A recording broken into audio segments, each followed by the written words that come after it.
सोलापूर शहर व जिल्ह्यातील माघवारीला जाणाऱ्या सर्व दिंडीचे एकत्रीकरण अखिल भाविक वारकरी मंडळ यांच्या माध्यमातून करून प्रस्थान व रिंगण सोहळा सुरू केला आहे। माघ शुद्ध षष्ठीला 3 फेब्रुवारी 2025 रोजी मार्कंडेय मंदिर पंचकट्टा सोलापूर येथे दुपारी 4 वाजता संत ज्ञानेश्वर महाराज व संत तुकाराम महाराज पालखी पूजन नागनाथ शिंदे महाराज महेश दाधू महाराज यांच्या हस्ते केले जाणार आहे। वारकरी प्रथेप्रमाणे नित्य नियमाचे अभंग भजन केले जाणार आहे। त्यावेळी उपस्थित सर्व दिंडीतील विडेकरी महाराज पदाधिकारी यांचा सुरेश फलमारी पद्मशाली ज्ञाती संस्था सोलापूर यांच्याकडून सन्मान केला जाणार आहे। हा पालखी सोहळा ज्ञानोबा तुकाराम भजन करत नाचकोट प्रशाला मैदान सोलापूर येथे पोहोचेल। त्यानंतर मान्यवर उमाकांत मिटकर प्रदीप मोरे महाराज यांच्या हस्ते अश्वपूजन केले जाईल आणि मान्यवरांचा सन्मान केला जाईल। त्यानंतर गोल रिंगण लावून घेतले जाईल। पहिले रिंगण ध्वजधारी धरतील, कारण दिंडीची सुरुवात पताक्याने होते। तुळशी वृंदावनधारी महिला आणि मृदुंगांचे रिंगण झाल्यानंतर विणेकरी रिंगण केले जाणार आहे। शेवटी अश्व रिंगण करण्यासाठी कर्नाटक अंकली येथून माऊलींचे अश्व येणार आहेत। हे सोलापूर भाविकांचे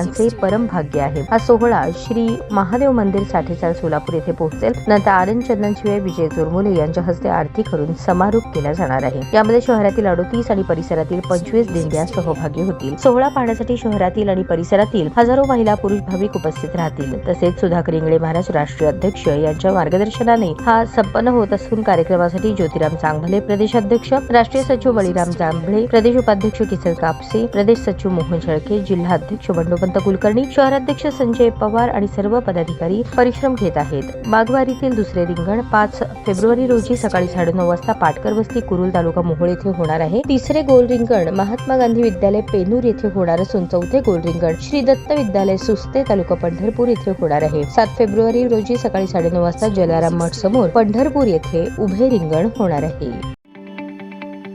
ताज्या बातम्या पाहण्यासाठी प्राईम महाराष्ट्र न्यूज चॅनलला सबस्क्राईब करा।